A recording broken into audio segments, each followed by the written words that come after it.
إن الحمد لله نحمده تعالى ونستعينه ونستغفره ونعوذ بالله من شرور أنفسنا ومن سيئات أعمالنا. من يهده الله فلا مضل له ومن يضلل فلا هادي له، وأشهد أن لا إله إلا الله وحده لا شريك له، وأشهد أن محمدا عبده ورسوله. ثم أما بعد، أيها الإخوة الكرام، أحيطكم علما لأن هذا أول درس نبثه أو نلقيه عبر البث المباشر لإخواننا طلبة العلم والدعاة إلى الله عز وجل من أهل السنة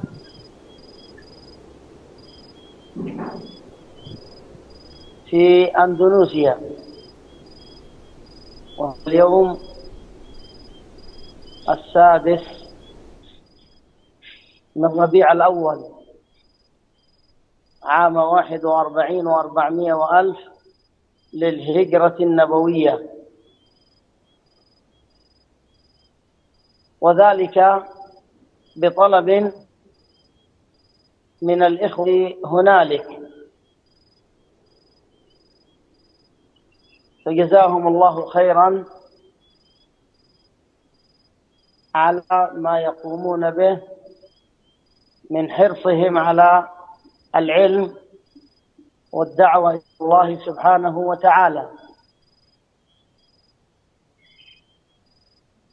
فهم يطلبون مرة بعد مرة، تارة يريدون درسا، وأخرى يريدون محاضرة، وأخرى يريدون فتاوى وأجوبة عن أسئلة، وهذا يدل على حرصهم وحبهم للعلم والاستفادة منه وحسن ظنهم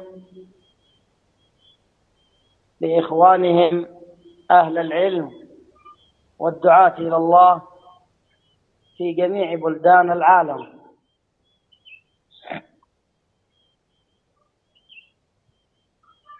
فأهل السنة نهجهم واحد في كل مكان، في بلد العجم والعرب.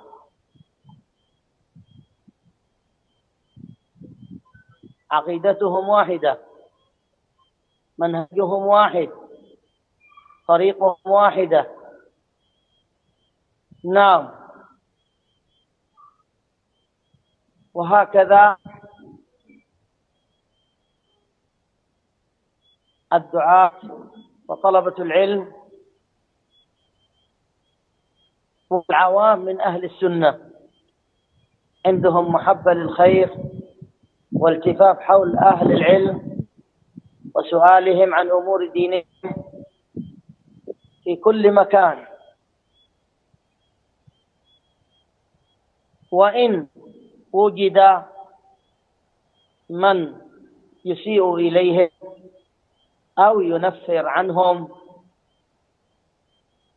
من غيرهم من أهل البدع والحزبيات، فهم كثر لا كثرهم الله. ولكن الذي نخشاه كما كنا نسمع ذلك من شيخنا الوادعي عليه رحمة الله هو أن تفسد دعوة من داخلها، أي من أبنائها. قال هذا الذي نخشاه، وهذه حقيقة والله. الحزبيون والمبتدعة قد وضح أمرهم. نعم، وابتعدوا واضمحلوا فابتلى الله أهل السنة ببعض من لا يحسن ولا يفهم هذه الدعوة ولا يجل ولا يحترم أهل العلم، فتراهم ينخرون ويطعنون في العلماء. والطعن في العلماء ليس بالسهل، فإذا شك في العلماء طعن فيهم، طعن في سنة رسول الله صلى الله عليه وعلى آله وسلم. بل والطعن في ذلك طعن في القرآن. فأهل العلم هم حملة الشيعة، هم ورثة الأنبياء، كما نطق بذلك المصطفى صلى الله عليه وسلم: وإن العلماء ورثة الأنبياء، وإن الأنبياء لم يورثوا دينارا ولا درهما، وإنما ورثوا العلم، فمن أخذه فقد أخذ بحظ وافر. نعم، فينبغي على أهل السنة في كل مكان أن يتقوا الله عز وجل فيما يحملونه وفيما يعتقدونه وفيما يقولونه، وأنهم لا يتسببون في فساد دعوتهم وبطلان عقائدهم، بل يجب عليهم أن يسألوا أهل العلم إذا أشكل عليهم، وأن يلفوا حولهم. فبذلك أمر الله عز وجل الناس، كما قال ربنا عز وجل: اسألوا أهل الذكر إن كنتم لا تعلمون. ويجب عليهم أيضا أي طلبة العلم، لا سيما المبتدئون، أن لا يسبقوا أهل العلم، فهذا يفتي وهذا يتكلم وهذا يزكي وهذا يطعن وهذا يشكك وهذا لا. ينبغي على طلبة العلم وعلى الدعاة إلى الله المبتدئون أنه إذا سئلوا عن مثل هذه الأمور أنهم يرجعونها إلى أهل العلم الكبار، فإن كان أهل هذا المسؤول لذلك فلا بأس، وإلا فلا يتصدر مثل هذه الأمور التي تضر بالأمة وتضر بالناس. وعلى كل، فهذه مقدمة نريد أن نحث فيها إخواننا أهل أندونيسيا، نعم، لما نعلم من قوة الدعوة عندهم، ولما نعلم من حبهم للدعوة، لا سيما دعوة أهل السنة.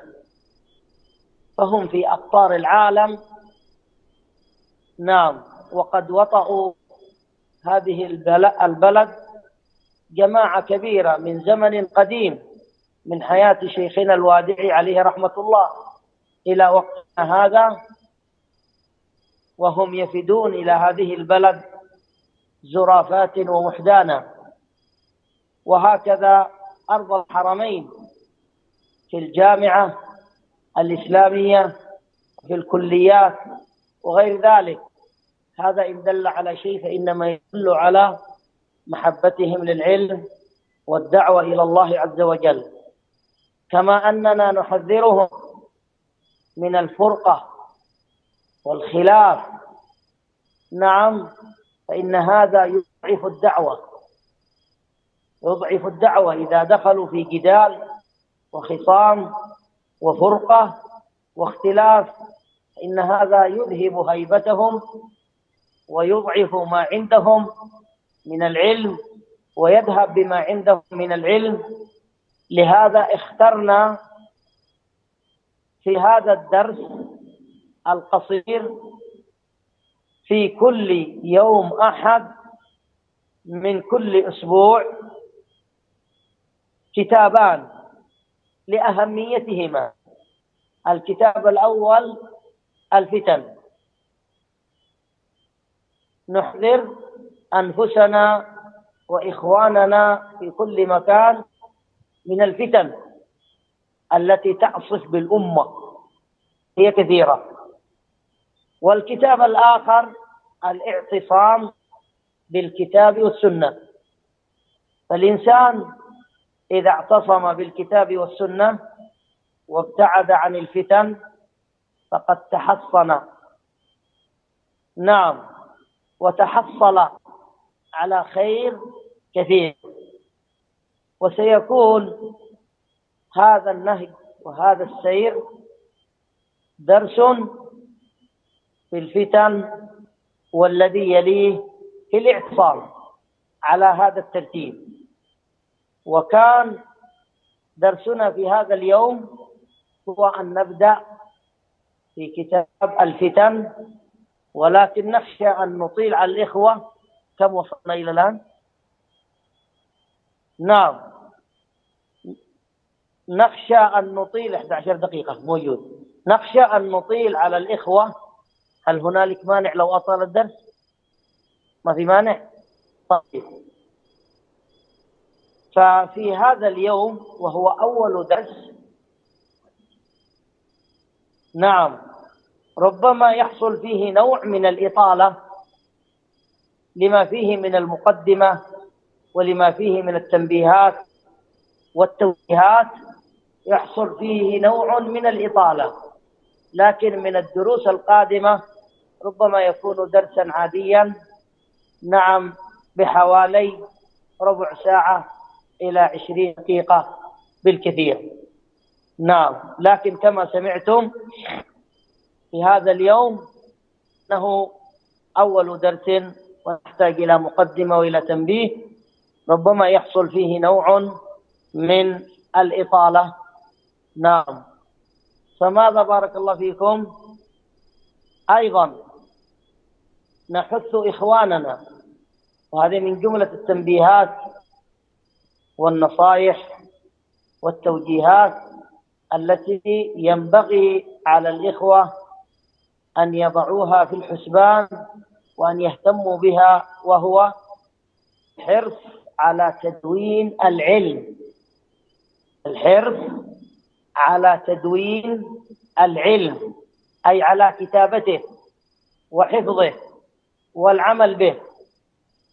فالعلم نعمة، وكما يقول الشاعر: العلم صيد والكتابة قيده، قيد صيودك بالحبال الوثقة، فمن الحماقة أن تصيد غزالة وتتركها بين الخلائق طالقة. نعم، وإحياء العلم المذاكرة، وآفته النسيان. والناس يختلفون، فمن الناس من يحفظ، ومن الناس من يدون، ومن الناس من يقصر، ومن الناس من يهمل. نعم،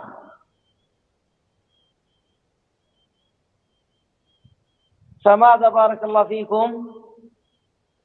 الشعبي يقول: ما كتبت سوداء على بيضاء. المعنى أنه يحفظ، أي ما كتب حبر على ورق. ما كتبت سوداء على بيضاء، المعنى أنه يحفظ. الشافعي يقول: حفظنا تكلف وحفظ وكيع طبع. نعم، صاحب الرحبي يقول: فاحفظ فكل حافظ إمام. والإمام أبو محمد بن حزم علي بن أحمد بن سعيد الأندلسي رحمه الله أحرقوا كتبه أحرقوا كتبه، ولما أحرقوا كتبه يريدون إضاعة العلم منه، أنشد قائلا: إن تحرق القرطاس لا تحرق الذي تضمنه القرطاس بل هو في صدري، يسير معي حيث استقلت ركائبي، وينزل إذ أنزل ويدفن في قبري، دعونا من إحراق رق وكاغد، وقولوا بعلم كير الناس من يدري، إلى آخر الأبيات. الشاهد: إن تحرق القرطاس أي الورق، لا تحرق الذي تضمنه القرطاس وهو في صدري. نعم.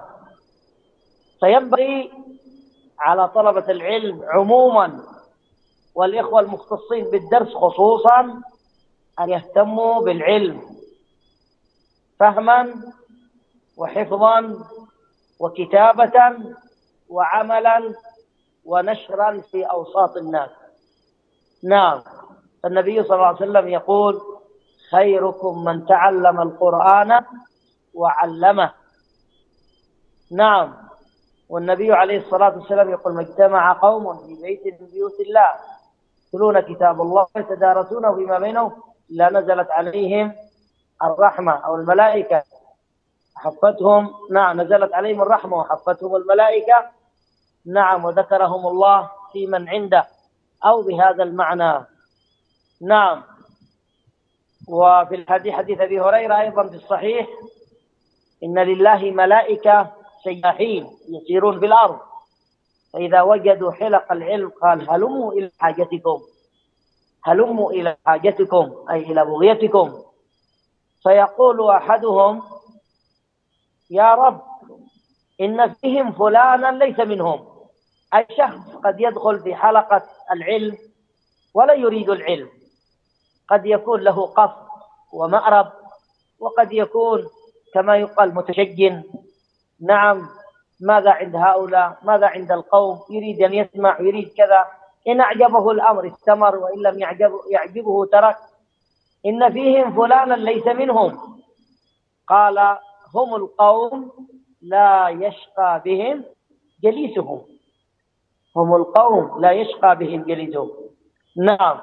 والنبي صلى الله عليه وسلم يقول: مثل الجليس الصالح وجليس السوء كحامل المسك ونافخ الكير، كحامل المسك ونافخ الكير. انظروا بين المثلين، حامل المسك نوع من الطيب، بل هو أفضل أنواع الطيب المسك. نعم. ونافخ الكير، كير الحداد. قال: فحامل المسك إما أن تبتاع منه، وإما أن يحذيك، وإما أن تجد منه ريحا طيبة، إما تشتري وإما يطيبك، وإما تشم منه رائحة طيبة. هذا مثل لجليس الصالح. وجليس السوء إما أن يحرق ثيابك، أن يؤثر عليك فتصبح شرير من الشريرين، فاسد من الفاسدين. نعم، عدو من الأعداء.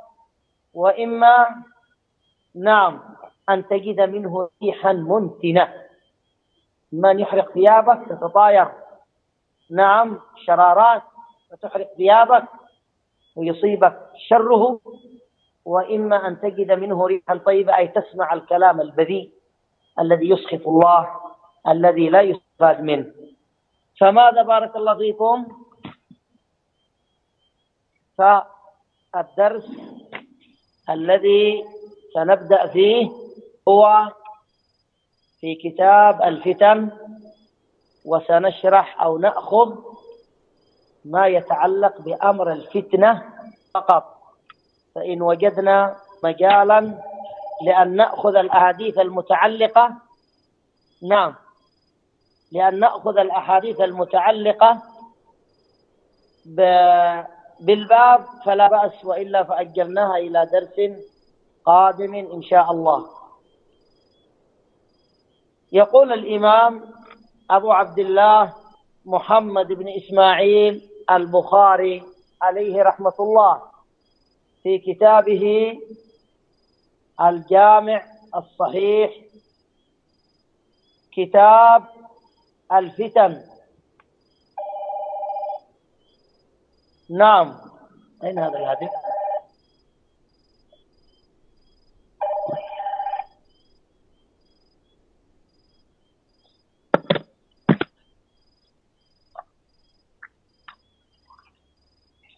كتاب الفتن. قال بسم الله الرحمن الرحيم كتاب الفتن. نعم، هذا الكتاب أعني صحيح البخاري وأصح الكتب على الإطلاق بعد كتاب الله عز وجل، كما هو معلوم في كتب المصطلح. واختلف العلماء في أيهما أرجح، البخاري أم مسلم، ولا شك أن البخاري أرجح لأمور يطول ذكرها. فهذا الكتاب كتاب الفتن اخترناه لما سمعتم من ماذا بارك الله فيكم، من أنه في هذا الزمن كثرت الفتن في كل زمان ومكان أو في كل مكان، فينبغي التحذير من الفتن، لا سيما فتنة الدين، لا سيما فتنة الدين والفتن التي تعطل الناس عن الدين، كخروج الشعوب على الحكام، خروج الشعوب على الحكام باسم المضاهات والاعتصامات وما أشبه ذلك. هذه من أعظم الفتن التي تحطم الأخضر واليابس، والتي تخيف الناس وترهب الناس وتضيع الأمن. نعم، وتجلب كل بلاء للناس. بسببها تفقد الأشياء، وسببها ترتفع الأسعار، وبسببها تسفك الدماء، وبسببها تحل الأعراض، وبسببها نعم تنهب الأموال وتزهق الأرواح إلى غير ذلك من الفتن. أيضا كذلك يضيع العلم ومراكز العلم بسببها، فإن الناس يتجرؤون نعم على من لم يفقهم، يتجرؤون.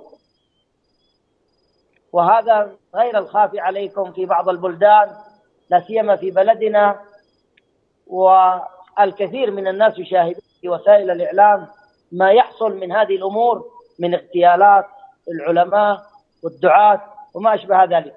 كل ذلك بسبب هذه الفتنة العظيمة التي أذهبت هيبة الحاكم، وذهب بسبب هيبة الحاكم الأمن والأمان، وحل مكانه الخوف والجور والظلم والاعتداء وما أشبه ذلك. فاخترنا هذا من أجل التحذير من هذه الفتن. فالفتنة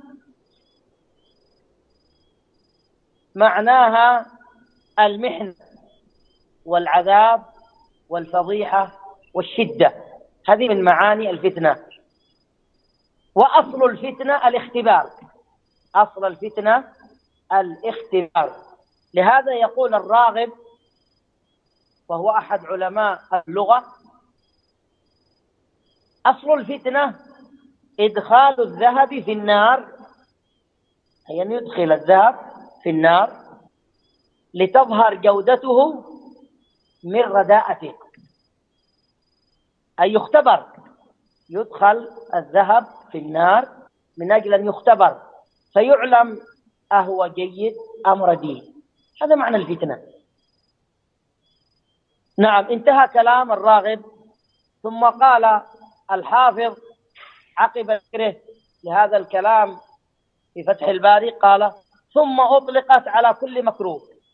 الفتنة تطلق على كل مكروه أو آئل إليه، أي ما يؤول إليه، إلى المكروه، كالكفر والإثم والتحريق والفضيحة والفجور والمعصية، كل فتن وغير ذلك من المكروهات. قال: فإن كانت من الإنسان بغير أمر الله، أي ما أمره الله، بذلك هي مذمومة، لأن الله ذم من يريد الفتن. نعم، ومن يشتاق إلى الفتن فهي مذمومة. فقد ذم الله الإنسان بإيقاع الفتنة، كما قال تعالى: والفتنة أشد من القتل. وقال: إن الذين فتنوا المؤمنين والمؤمنات ثم لم يتوبوا فلهم عذاب جهنم ولهم عذاب الحريق. وقال: واحذرهم أن يفتنوك، تحذير لنبينا محمد عليه الصلاة والسلام: احذرهم يا محمد، أي الكفار المشركون، أن يفتنوك، أي أن يوقعوا فيك الفتنة. نعم، ولها معان في القرآن. الفتنة أطلقت في القرآن كثيرا ولها معان كثيرة، منها العذاب، كما قال تعالى: ذوقوا فتنتكم، أي ذوقوا عذابكم. وما يحصل عند العذاب أيضا: ألا في الفتنة سقطوا. وفيما يدفع إليه الإنسان من شدة ورخاء، كما قال تعالى: ونبلوكم بالشر والخير فتنة. نعم، ومنه قوله: وإن كادوا ليفتنونك. كادوا، أوشكوا، اقتربوا يفتنوك، أي يوقعونك في بلية وشدة ومحنة ليصرفوك عن العمل بما أوحي إليك. نعم، هذه من معاني الفتنة التي يذكرها أهل العلم في هذا الأمر. وفي الدرس القادم إن شاء الله تعالى الأسبوع الآتي سنكمل الباب، وذلك بأخذ الباب والآية المتعلقة بذلك والأحاديث الواردة في الباب، حتى لا يطول الدرس إن شاء الله تعالى. وأيضا ربما ننبه على بعض الأشياء المتعلقة بما مضى. إلى هنا، سبحانك وبحمدك، لا إله إلا أنت، نستغفرك ونتوب إليك، والحمد لله رب العالمين.